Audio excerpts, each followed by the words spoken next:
Hi, welcome to this edition of Worcester Summer Together programming from the Worcester Art Museum. My name is Aileen Novick. I'm the manager of public and education programs, and I'm going to be walking you through this activity today on portraits and self-portraits. And the goal of this activity is so that at the end, you can create your own symbolic portrait and/or self-portrait. So you might want to ask first, what is a portrait? A portrait is a painting, a sculpture, a photograph, or any other artistic work that captures a person's appearance and often their mood and expression. Portraits traditionally show a person's face and upper body. Throughout history, it's really people with power and wealth who were able to have artists create their portraits to capture what they looked like. And you'll see this as we go through. And one of the primary purposes of the portrait was to communicate information about the subject or the person in that portrait. A self-portrait would be if you were able to create it yourself as an artist. But a lot of times the ones we're going to first start with were created for people, often powerful rulers of countries, of areas that wanted people to see what they looked like. And a lot of the portraits we're going to see, I want you to look because they have symbols in them, specific items that someone wanted in the portrait with them, specific wording. So take a look at those because a lot of times they are conveying more information about a person. So let's take a look at some of the portraits we have at the Worcester Art Museum. This one is from the Witek civilization, which, if you're not familiar with that, this was contemporary with Imperial Rome. It flourished along the fertile banks of the Nile River in the land of Kush, what is now today the country of Sudan in Africa. The African dynasty traded with people from Egypt, Greece, and Rome, and they were really affected by the artworks of Egypt for this particular portrait, which is of the prince here, who is heir to the throne. And as you can see from the title, he is slaying his enemies there on the left. And so this was really meant to show his power, that he was able to have the strength to defend his people.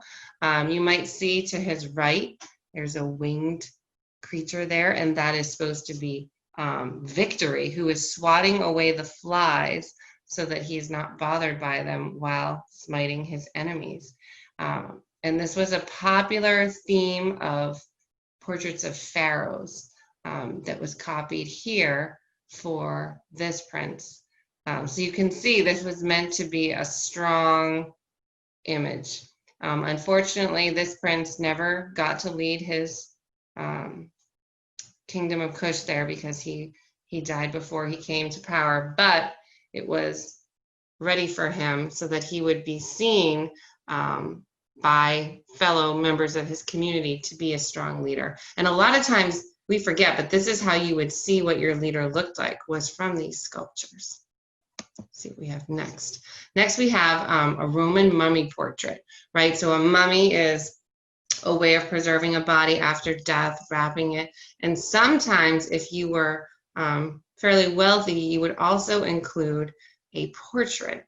Often they were wooden, and so this is what somebody looked like, and it was marked onto their mummy stone there to show who they were. And I think it's just a really interesting image, right? Because you look at it and it could still be someone you see today. And so you look at these different portraits over time, and they do look familiar to us. Next, we have a Chinese ancestor portrait.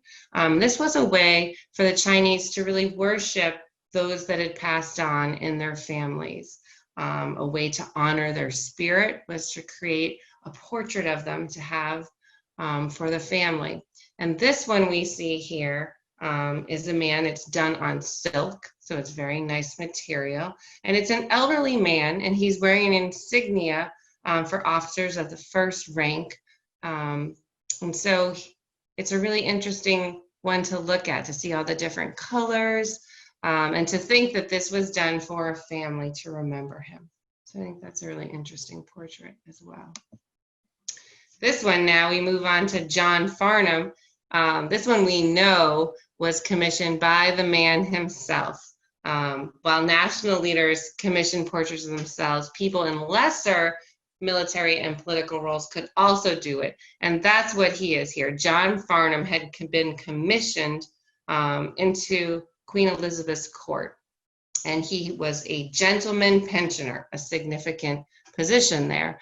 And he decided he was going to have his portrait done. And this one does have a lot of interesting symbols as well.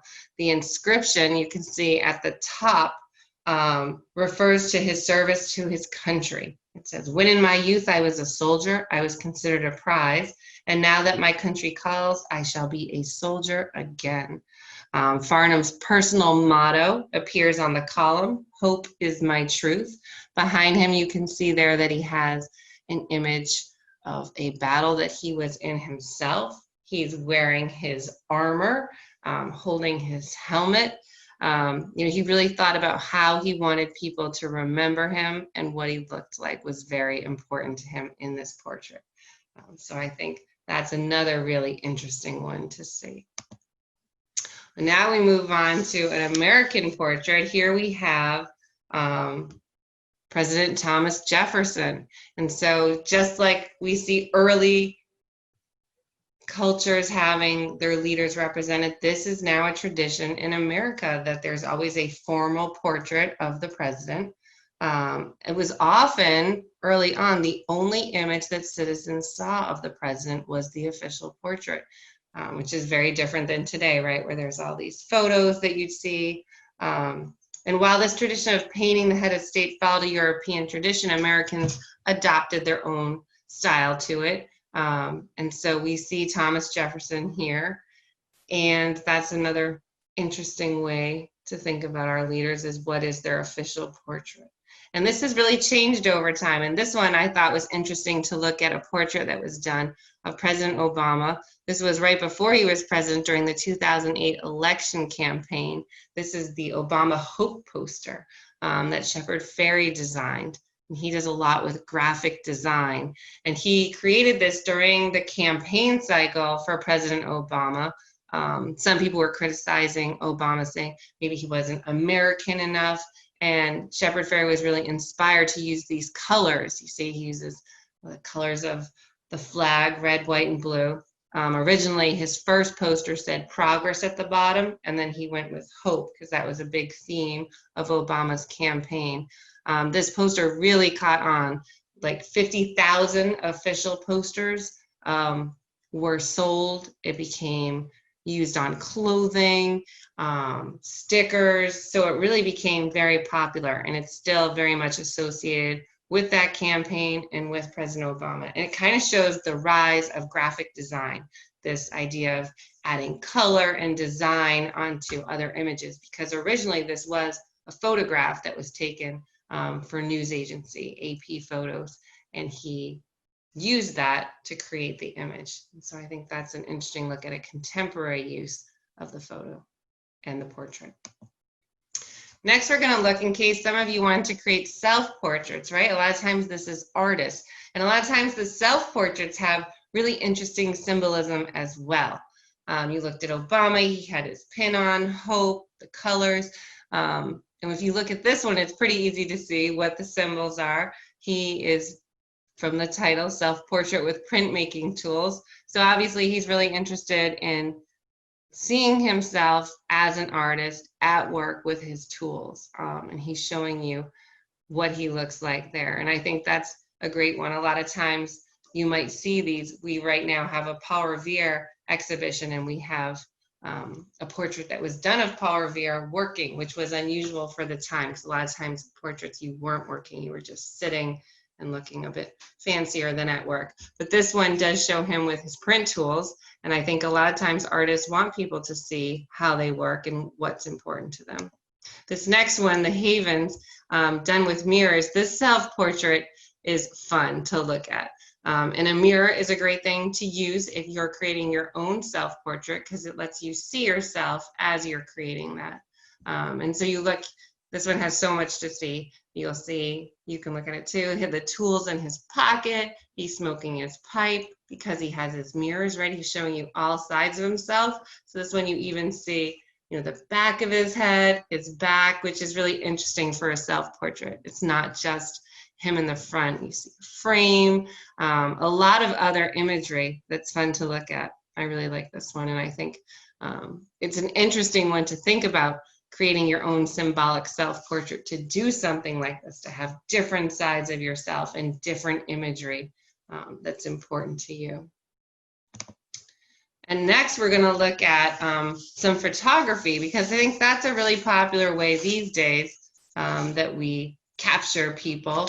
And photography was something that was very new. This is a 19th century tinted daguerreotype. And daguerreotypes were sort of the very first step in creating photography. And they weren't actually photographs like we think of. They were metallic objects. They were copper plates coated with a thin layer of highly polished silver. And if you look at them today, they're hard to look at straight on because the light does kind of fool around on you. So this is a very nice picture of one. But a lot of times you did have to look through special lenses to see them very well. And they really are interesting. But the sitter had to sit for quite a long time still for the likeness to be captured. So that was a long process. Often why people look so serious is because that's a pose you had to keep for quite a while. So that's sort of the first step.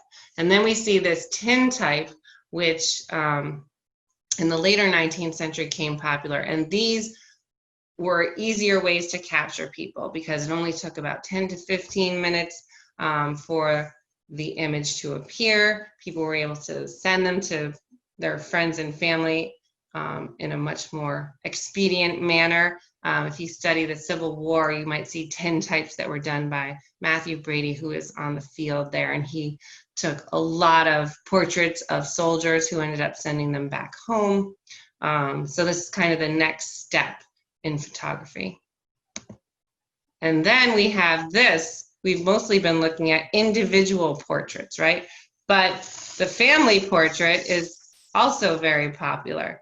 And so this one that we have is from a collection of prints from, well, they're negatives from William Bullard, who was an itinerant photographer in Worcester.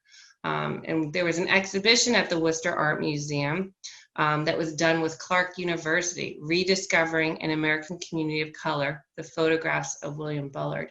And he had a lot of images that were portraits. About 230 of his 5,400 negatives contain images of families, a lot of them from the Beaver Brook area of Worcester, and they were African American and Native American people. And so it's really interesting to see people from early Worcester through these pictures. You can see these people look serious in the picture. This is the portrait of the James J. and Jenny Bradley Johnson family. James Johnson was of Nipmuc, Narragansett, and African-American descent, and he was born in Worcester in 1849. He was the son of a barber. And you see his wife, he marries her in 1885, Jenny Bradley, standing next to him, was a migrant from Charleston, South Carolina. She was born in 1865. They had two daughters, Rose, Mabel, and Jenny, that are pictured here, and they resided in Beaver Brook. James worked as a coachman and Jenny worked as a laundress. So they were able to find out all this information about the family. The family belonged to the Bethel AME Zion Church here in Worcester. And so you can see when portraits are left behind, they give you a lot of information. Sometimes it's really interesting to find portraits of your own ancestors to see what your family looks like over time. So that's a neat portrait. And here we have one that's a lot more modern. Me at Grandmom's, the artist is unknown. Portrait of a teenager with spiked hairdo. This is a color instant print, which is like a Polaroid print. Those cameras are becoming popular again, where it spit out your print. They were popular in the 80s very much. And so this kind of brings us to a more contemporary photograph, much more casual, because you were able to take pictures more often.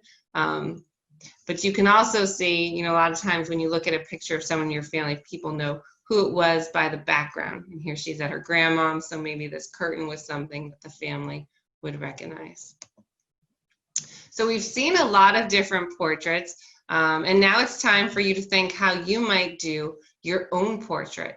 So you want to think of materials you might use, and these can be really basic: paper, pencils, or pens. If you're a painter, you might use paints and brushes, collage materials, different magazine pictures or tissue paper that you create. And then you might, if you're painting or drawing yourself, use a mirror like we said.